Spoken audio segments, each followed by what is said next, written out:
Let me say a couple things before we really get into it today. Number one, not a New York attorney. Number two, not an employment attorney.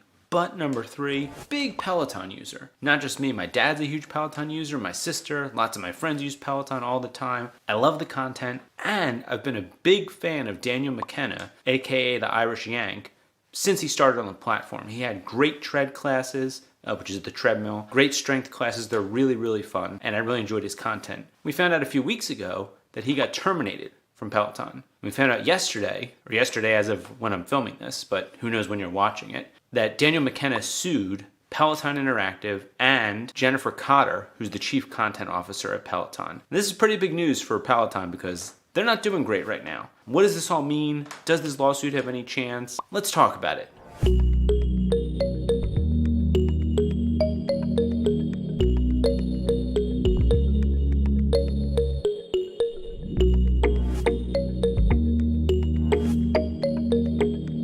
Okay, so who's Daniel McKenna? So obviously he's a fitness instructor, got hired at Peloton. He's Irish, and that's important for the story. He had been working at Peloton for a little while when he injured his pecs. His pectoral muscle tore it. It sounds like it really hurts. So he had to take several months off, do rehab, physical therapy. He had to get surgery. Now, during the whole time he's working at Peloton, according to the lawsuit, and I'll drop a link to the actual pleading in the description, but according to the lawsuit, the whole time he's working at Peloton, he's kind of getting harassed by Jennifer Cotter. What kind of harassment? Doesn't say anything about sexual harassment, mostly national origin harassment. They're making jokes about him being Irish. They're saying nobody can understand him because of his accent. According to this lawsuit, he goes to multiple meetings where Jennifer Cotter makes a joke about him either being drunk, drinking in the meeting, not working hard enough, or that people can't understand his accent. Which sounds kind of crazy for a big multinational corporation. Offices in London, studio in London,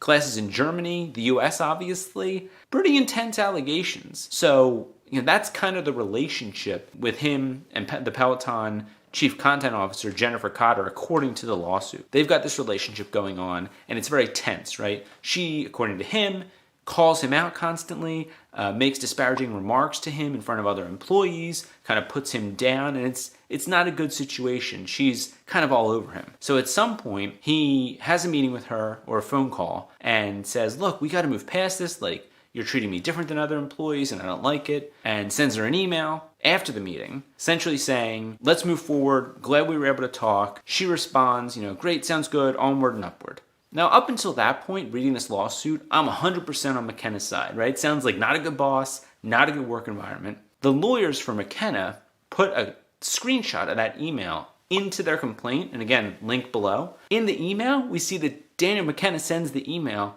with no subject line. Cool. Quick aside here, sending an email with no subject line, huge pet peeve of mine. Super annoying. It takes 2 seconds. What are you doing? Just write a subject. Our call today.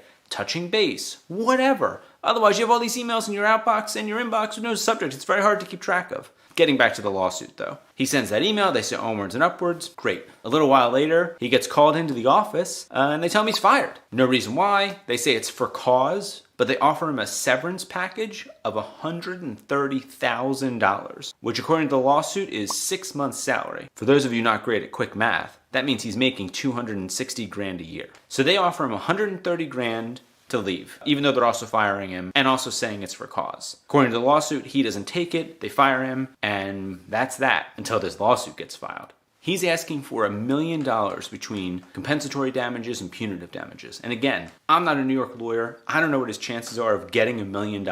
Most cases settle. Will it settle? We'll see. If it does settle, we'll never know for how much because it's going to be secret because that's the way lawsuits work. What is he actually suing them for? Well, there's 9 counts, and a lot of these are duplicative because there's a New York State human rights law and a New York City human rights law. So of course they're suing Peloton and Cotter under both for the same acts, but of course it violates both laws, right? So that's why there's so many counts. Let's go through them. So the first and second count are for disability discrimination. One under New York State's law, one under New York City's law. And it's for basically the same idea, which is he had a disability. That disability being his injury, his pectoral muscle tear, and that they didn't make reasonable accommodations for it, and they failed to engage in any kind of conversation with him to make those accommodations. That's the first 2 counts in a nutshell.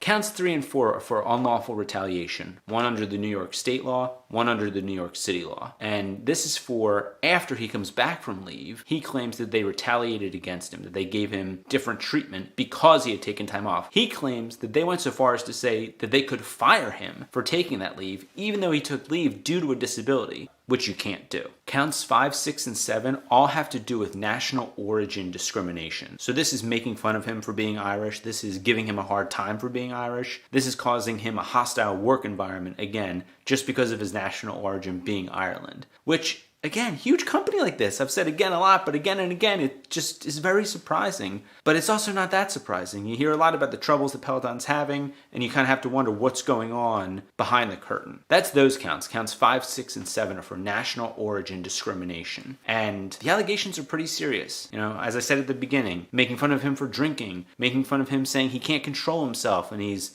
ill-tempered and behaves poorly. Not good stuff if it's proven to be true. Count 8 is what's called a declaratory judgment action. This is where the plaintiff, being McKenna, is asking the judge or the court to determine that a part of the contract that he signed with Peloton shouldn't be enforced. Specifically, there is a do not compete clause in the contract. That's pretty normal, right? Most places have for 2 years, within a certain number of miles, you can't compete with this company. You can't leave Peloton and go be an instructor down the street, right? The studio down the street. The problem, according to the plaintiffs, is that this contract prohibits him from working, and I'm going to read the quote here, the fitness industry throughout the United States and anywhere in the world where Peloton offers services. That's a pretty big non-compete, to not be able to work anywhere in the world doing this job, which is his job.